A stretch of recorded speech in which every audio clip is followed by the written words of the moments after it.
Bismillahirrahmanirrahim. Assalamualaikum warahmatullahi wabarakatuh. Sampurasun.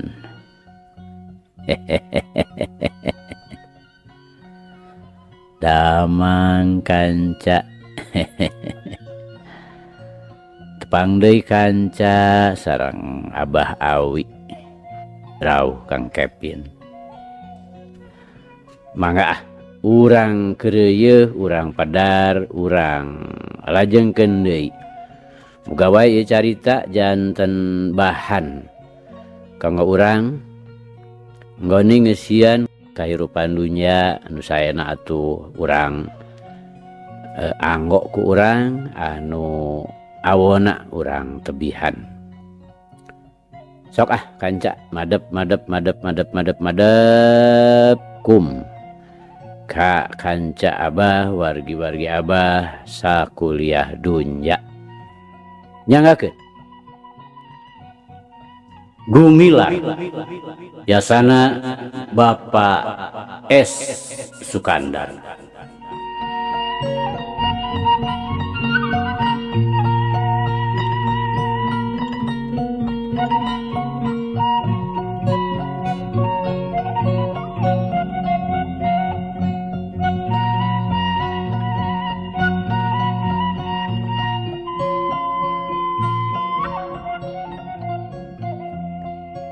Kamari teh kanca parantos dugi ka hayu nikah bisi dipukul.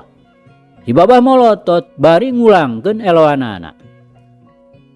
Baban kuranyan mah lalaki rek mahal awewe. Setan sia. Kapayat. Kaplok sia. Berhiuk we eloanana dibabukeun. Duit kadinya nya kanca. Mangga. Urang lajengkeun.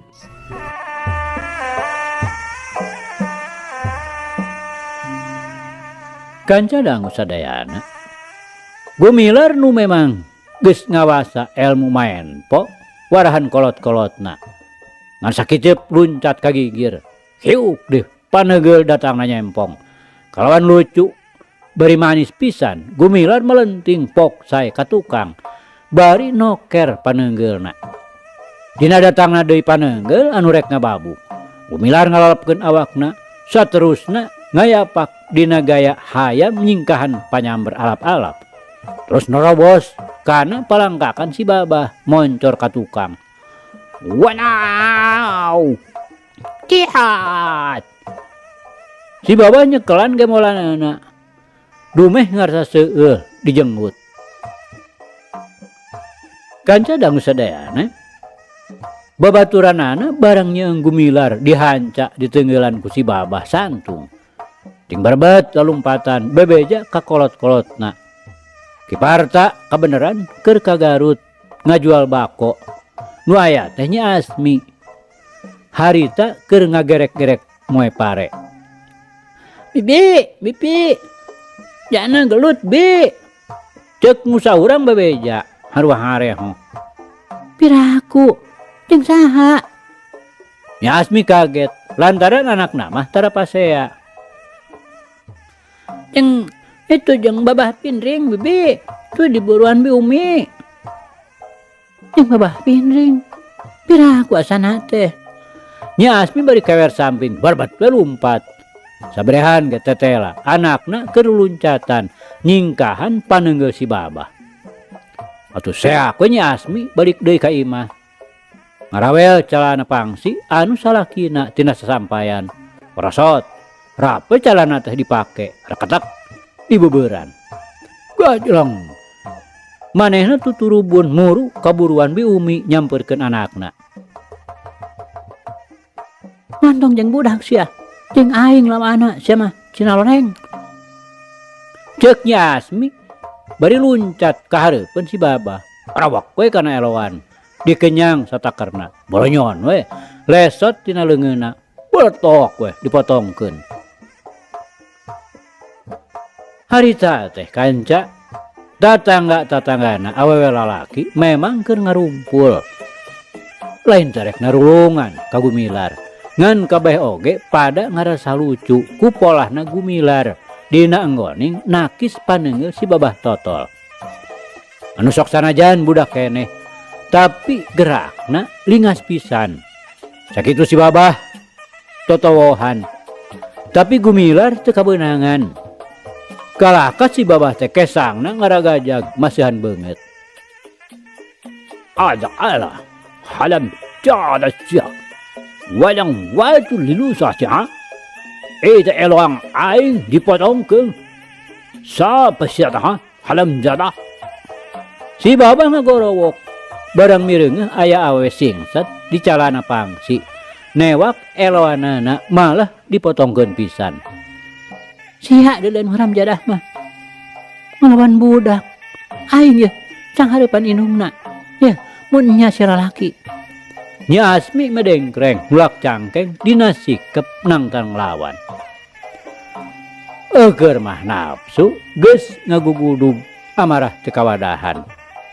Oge ngingetkeun kana dirina lain jelema kosong. Lunta ti nagara teh bari mekel elmu pusaka luluhurna. Nyaeta Sirat Kuntao geus kamashur. Ayeuna ngadenge panantang turug-turug jolna ti awewe. Manehna teu mikir panjang, sabrot we ngirimkeun jurusna nu ngawangun 2 ramo. Nyerocos rek ngarojokkeun gerong. Nya Asmi rikeun ngalegot serong. Bari hiuk we najong ke kemplong. Si Babah Tol teu eleh kesit. Manehna luncat bari ngarawel sukunya Asmi. Kiat cenah barokaya. Nya Asmi ge lain atah-atah warah. Sakirat nyandet sukuna sedang leun katuhu ngahiuk rek nimpug puhu ceuli. Si Babah ngaranjug. Leungeun nu rek dipake newak suku teh ayeuna sakicep dipake nakis keur nyalametkeun puhu ceulina. Tapi cilaka sukunya Asmi nu tadi dicandat teh datang deui mangrupa tajong anu makan iga burung. Cekuk dayagdag tejengkang disusul ku jurus kahiji Tanjung Pura. Cekuk kana carehamna. Anu antukna si Babah Totol teh ngoleang nang karak bengkang.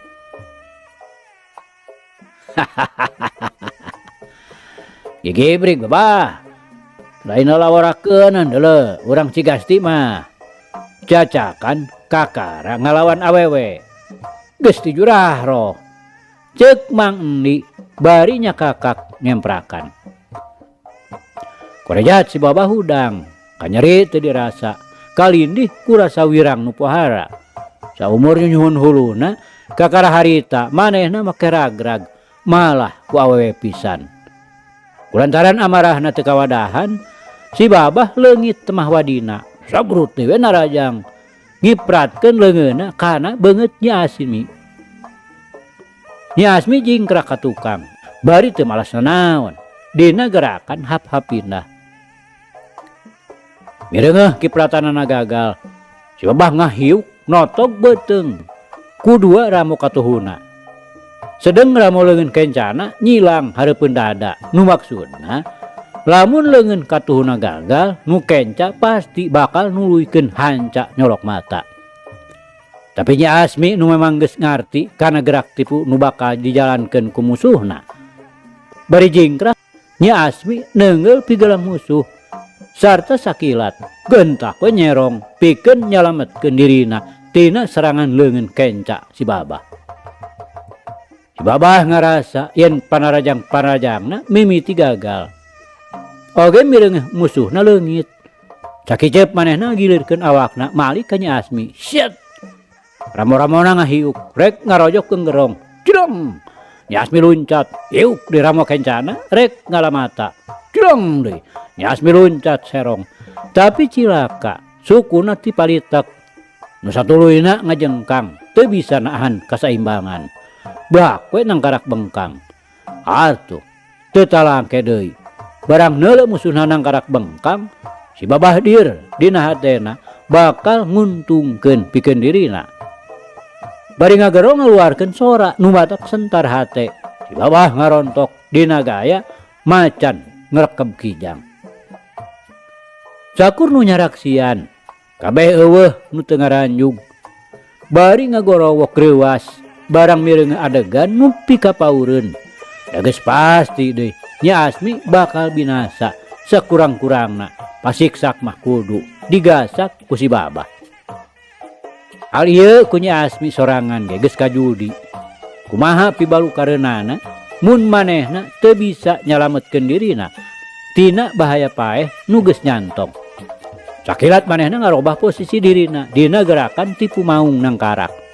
Dua leungeunna katut dua sukuna ranggah siap keur narima badan si babah. Anu barang nyampek sakilat Nya Asmi hasil newak dua leungeun musuhna. Sedeng badan musuhna ditunjol ku dua sukuna langsung dibandingkeun ka tukang. Bari nginyeum tanaga si babah sorangan. Anu antuklah si babah milepas. Awakna ngalayang ngaliwatan sirah Nya Asmi. Sedang Nya Asmi rikat ngaborengkal siap masang kuda-kuda jurus Tanjung Pura nu namleg pageuh. Tapi musuhna harita ngudupruk nangkuban teu usik malik kapaehan. Sakur nu lalajo ting rarenghap narik napas panjang. Sedangkan Nya Asmi ngahegak bawaning capek ret ka anakna ceredeg. Gumilar muru indungna gabrug ngarangkul bari ngagalekan. Mun pok mah manehna nembongkeun ka bunga hatena dumeh indungna kapareng unggul bisa ngelehkeun musuhna. Sanyana si babah teh teu kudu ragrag di lebah dinya. Tapi kulantaran manehna teu bisa ngawasa nafsu jeung geus dir neuleuh Nya Asmi geus teu walakaya barang ditarajang kitu jadina. Jana ulah lamor atuh jang kasep. Kumaha lamun teu kanyahoan ku emak. Mangkaning abah keur eueuh. Ceuk Nya Asmi ngarabus sirah Gumilar diasupkeun kana dadana. Curucud. Cipanon Nya Asmi ngalemereh mapae pipi. Duh kanaon? Nu kumanehna dipake ceurik. Saurang ge eueuh nu bisa neguh. Bari nungtun anakna leos we Nya Asmi balik ka imahna. Teu nolih ka si babah nu keur pada ngagugulung tacan keneh inget tina kapaehanana. Sajajalan bari ditungtun teh Gumilar ajarag-ajaragan dirituna mah ngarasa agul meureun. Pedah manehna boga indung bener-bener pinunjul. Si babah totol geus bisa diragrageun ngudupruk teu usik deui.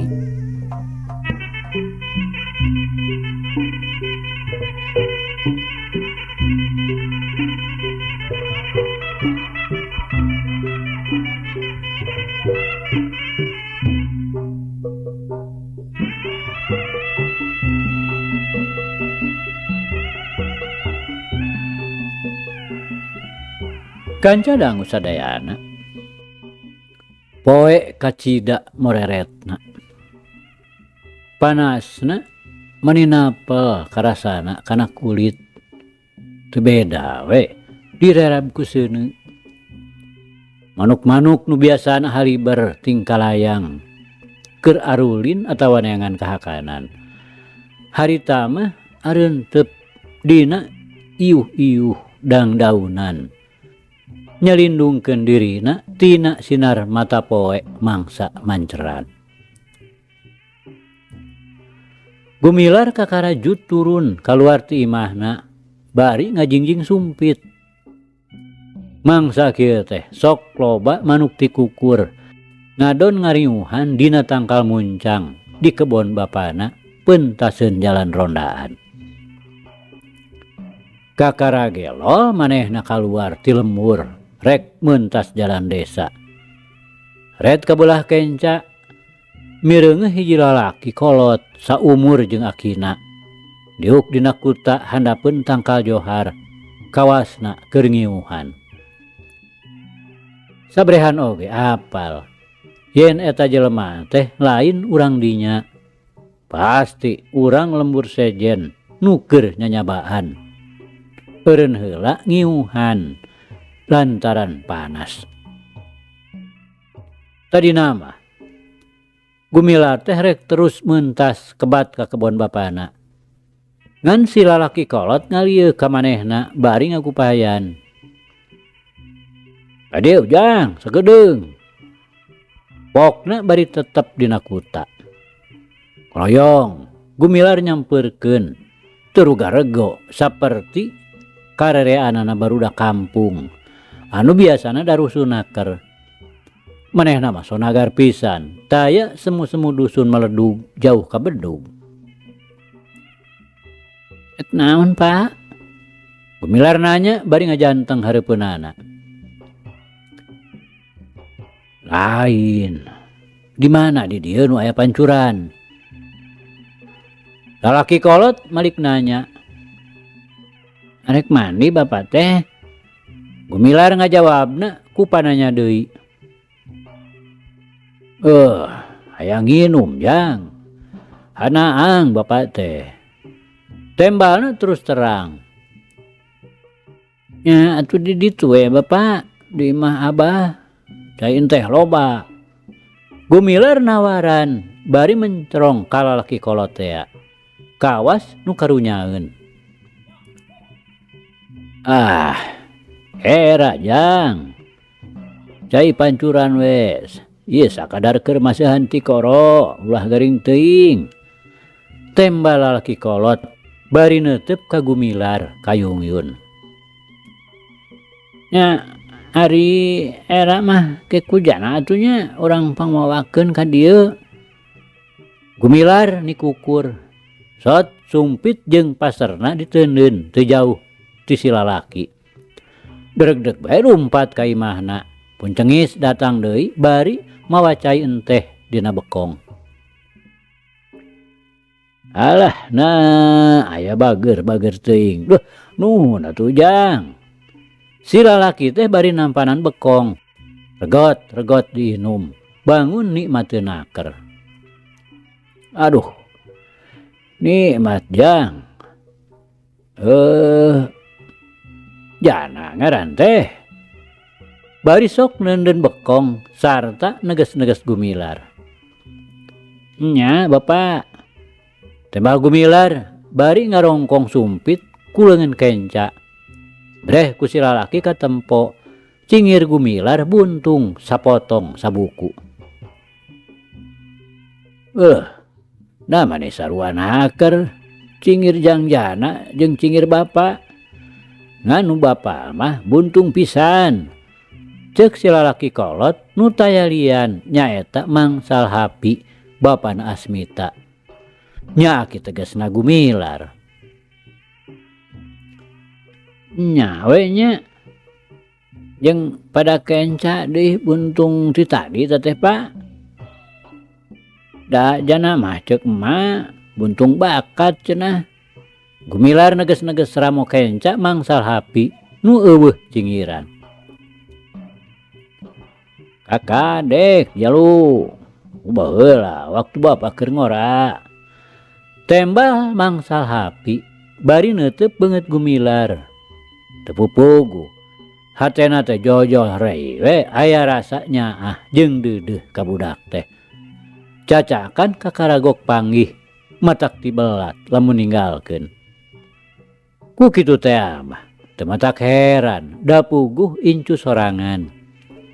Najan lahirna pada can terang, tapi batin-batinna mah moal bisa kapalingan. Puguh tali gaib anu nganteng antara ieu dua manusia. Anu nimbulkeun rasa nyaah jeung deudeuh geus moal salah deui. Regot. Mangsal Hapi nginum deui. Eusi bekong teh dikoredaskeun pisan. Song diasongkeun ka Gumilar. Pok deui nyarita. Nuhun jalu. Bapak teh rek indit deui. Puguh masih jauh keneh lalampahan teh. Keun lah engke ka hareup.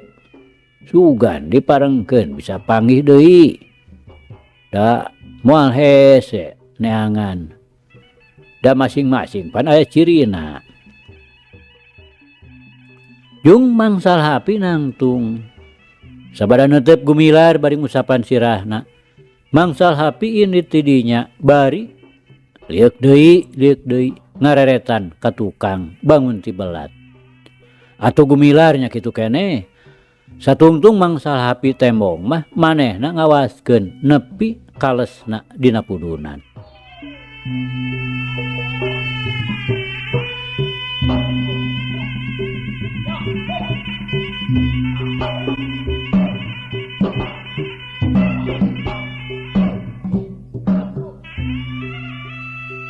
Kanca dangu sadayana, mangsal hapi teh poe kamari kakarapisan dikaluarkeun ti penjara Banceuy Bandung.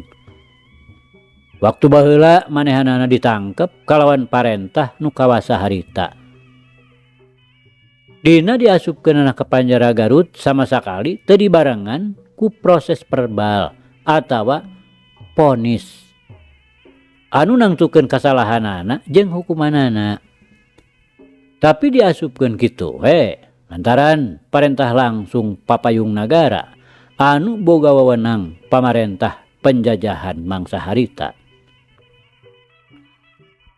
Jadi ku kituna dina buku daftar hukuman di pangbuian ngaran Salhapi mah eueuh rengkolna.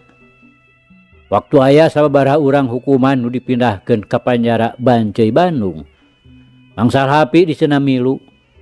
Oge dina daftar mah teu kaasup katulis manehna teh. Ngan ieu mah samata-mata kahayangna Tuan Hop kapala sipir. Lantaran ayana di dinya oge ngaheurinan wungkul. Sadatangna ka penjara Banceuy, nya kitu keneh Mang Salhapi teh teu puguh urusanana dihukum cenah pasal naon. Sabaraha bulan atawa taun kudu ngajalankeun hukumanana. Ih, luput. Eueuh kateranganana. Atuh di dieu cul deui we, teu digomeng-gomeng. Nya lila-lila geus aya 18 taun. Manehna ngaringkuk teh. Kakara aya nu pirajeunneun mariksa ka manehanana. Diterangkeun kitu-kitu alatanana. Terus dihubungkeun jeung pangbuian Garut. Meunang jawaban teu puguh alang ujurna sabab nu marentahna oge cenah geus eueuh. Geus karuhan kitu mah. Mang Salhapi teh dikaluarkeun kalawan teu dibahanan surat saceuwir. Lantaran pamikirna kapala penjara Banceuy piraku kudu dihukum satutup umur. Da puguh eueuh tulisanana. Sakaluarna ti penjara, Mang Salhapi nikreuh balik ka lemburna nyaeta Kampung Cicapar. Jalana mimineungna mah motong kompas, hayang geura nepi geus ngarasa kacidasonona kanu jadi pamajikan, katut anak mantuna. Ras kanu nyilakakeun nyaeta ulon-ulonna mah Lurah Barja. Mang Salhapi kekerot bari meureupeun leungeunna.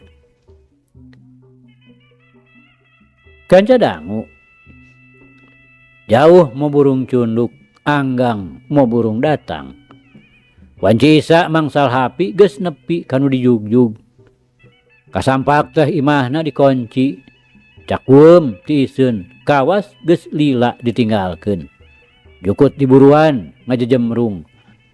Kekebonan ngan kari urut pagerna.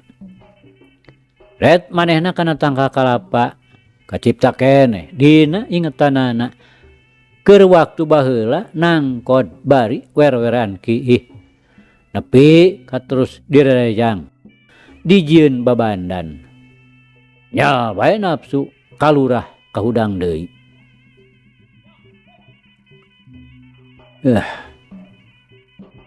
Jadi keneh lurah itu tah si haram jadah teh.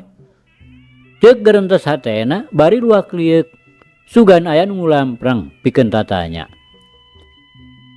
Lembur teh estuning ti seunaker kawas narikolot.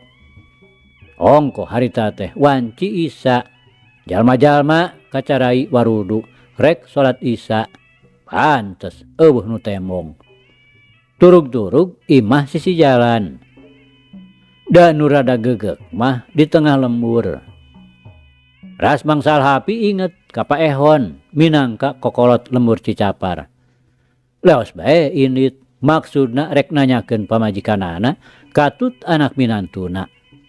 Nah kamarana imah dikunci jeung bangun teu dipiara. Punten. Cik bangsal hapi ti luar. Kabeneran Paehon teh harita keur sila anekak di tengah imah. Bari nyabetan daun kawung. Damar cempor ngaganteng hareupeunana. Saha? Paehon nembalan ti jero bari ngaliuk ka lebah panto. Kuring Kang Ehon. Mangsal hapi nembalan, can wani nyebutkeun ngaran. Jung Paehon nangtung, kojengkang mukakeun panto. Breh dina golodog aya lalaki pantaran manehna keur ngajanteng. Ari bray, ari sarengeh we seuri kacaangan ti jero imah.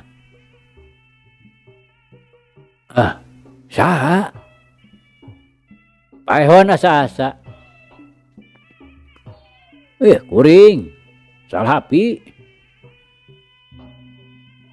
Salhapi? Alah, nya we. Mana? Geura ye kisah Salhapi datang. Paehon ngagero ka pamajikanana, bari ngarangkul Mang Salhapi di kaleng ka jero. Mak Nur nyaeta pamajikanana Paehon nu harita kakara cengkat ta salat Isya. Ngagentak nyampeurkeun tinggona, ari gok. Ari kerewek we. Maklum awewe mah geus biasa. Boh manggih ka bunga, boh manggih ka sedih. Tadi kolot, tadi budak, sok rawah riwih ngaributkeun. Sanggeusna silih bageakeun, masing-masing nanyakeun kasalamatan. Pok bae Mang Salhapi nanyakeun nu mangkuk di imah. Kamarana cenah geuning imah teh kalah dikunci. Ditanyakeun kitu teh. Sajongjongan mah Paehon teu bisa nembalan. Tapi ari lila-lila mah najan bari jeung berat paralak we dicaritakeun sacara ringkas. Yen ambu ijah nyaeta bojona Mang Salhapi geus maot.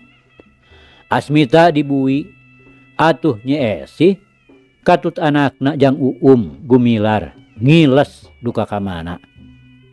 Taksiran mah jadi korban jalma hianat deui bae. Nilik tanda-tanda nama. Waktu kapirosea teh isuk-isuk. Pakaianana di imahna araya keneh teu coceng. Paparabotan ngagarantung, samak ngagelar. Imah oge teu ditulakan. Ari tamat mereka terangan. Ana hak teh. Mang Salhapi karasana eungap. Leng. Tetenjoan robah asa ngubeng. Ari sirah ngadadak berat. Kawas nu ditindihan ku beusi bobot 100 kati. Antuk nama bruk we manana nyuuh kana palupuh. Tapi Cipanon mah sakecelak oge eueuh nu bijil. Tadila korejat Mang Salhapi cengkat. Mata ngadadak buringas teu beda we tinu owah. Jung nangtung ngagerem bari ngepeulkeun ramoleungeuna. Kerek ka mana ki Adi? Paehon nanya reubaseun. Sieun Mang Salhapi robah ingetan. Lurah. Jawabna tegeug, sukuna nu sabeulah ngalengkah. Keke sing inget ki Adi, engke kekelanan. Ulah gereges gedebug ka jurungku nafsu. Geus puguh nu cilaka mah jadi kasusah urang sarerea. Hayo de ayeuna ditambahan ku tindakan Ki Adi. Rasa akang ieu teh lain tindakan wijaksana. Maksud urang rek bebela tapi buktina urang sorangan menjadi korban. Ulah kek lanan. Paehon ngawawadian ka Mang Salhapi.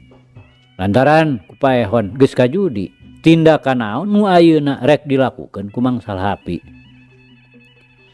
Ngadenge caritana Paehon kitu, Bangsal hapi ngajengjen nangtung lir arca we bari panon teu lesot neuteup ka paehon goloyo gek mangsal hapi diuk deui bari teu lemek teu nyarek berbei ayeuna mah cipanona kaluar anu saterusna mangsal hapi nyuuh sumegruk sagala rupa kasedih jeung kanyeri istuning numpuk dina hatena mangsal hapi geus poho di kalalakian.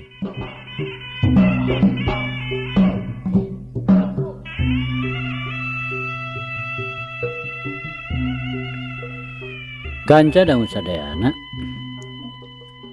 beungeut bulan sabudeurna moncorong ti belah wetan hurung mancur ruhai ngemprai lir emas sinangling tengah-tengahna tembong ngalamuk kawas caringin nu ngarungkunuk cenah mah ninian teh eukeur ninun ditungguan ku ucingna kaayaan lemur Cicapar nu biasana dina mangsa tanggal kapareumnakeun mah sok comrek pangeusina kalolobaanana ngajejempe di jero imah atawa rajin ngobrol tinggereneng sanak pamajikan. Harita mah kaayaan lembur teh ngadadak haneuteun geus bogo barudak awewe lalaki ngageder di buruan keur arulin galah Bandung atawa ucing-ucingan kolotna oge tembong dariuk dina golodog si dengdang nyeung bulan paribasa ngabungbang bari ngobrol jeung tatangga pacowong-cowong dadiuk paanggang mun batur saruka bunga suraseuri gararah ati kasusah ngadadak leungit lantaran kabebenjokeun ku ngempraina bulan purnama sabalikna bangsal hapi mah geus aya sababaraha jamna manehna ngadon sumegruk ngumbar cimata ceurik bangun nu kanyanyerian nyuuh kana tutunggul kuburan pamajikanana bari kumapang sasambat kanu geus eueuh di kieuna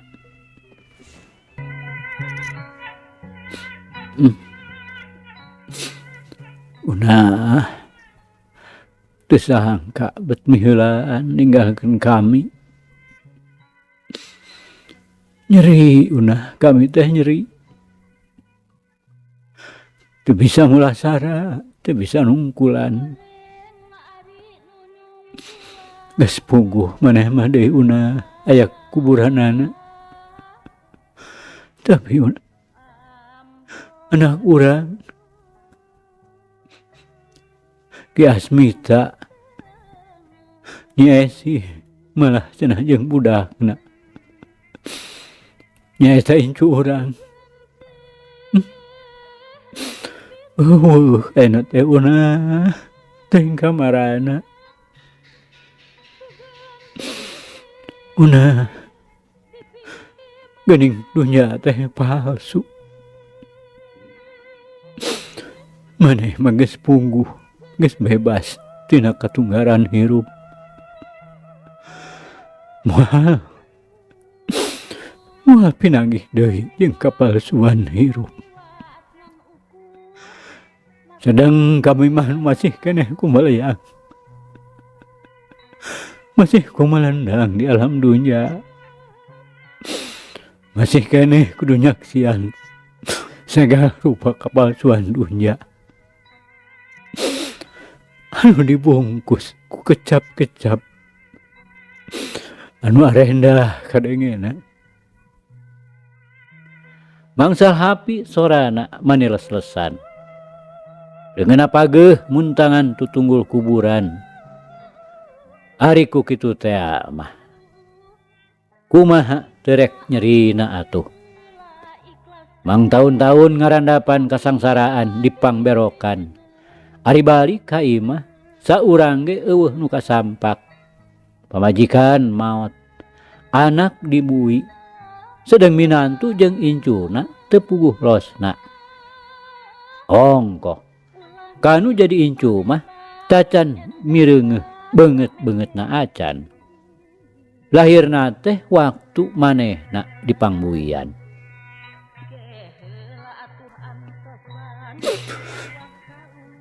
Ulah kurang-kurang nya ngahampura ka kami. Rumasa kami teh teu bisa ngajat nikahkeun kanu jadi pamajikan.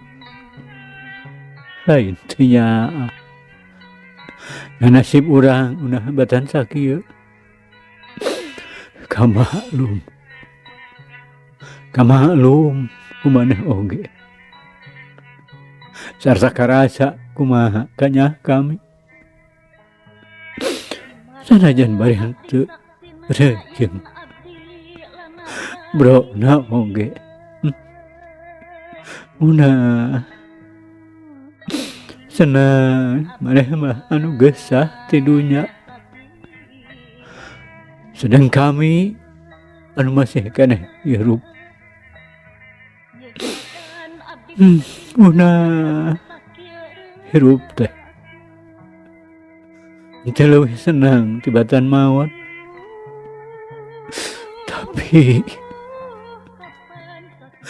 Tapi unah dasa kumla makhluk ge asal tina eueuh pasti seperti maneh unah bakal balik deui kana eueuh.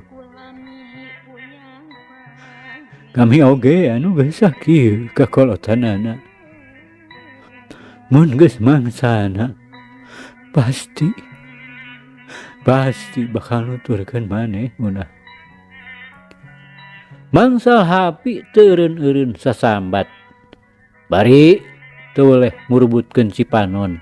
Masihan kuburan nu jadi pamajikanana. Hatena ngenes. Peurih lain di kieuna. Ariras ku nasib dirina jeung anak pamajikan katut incuna.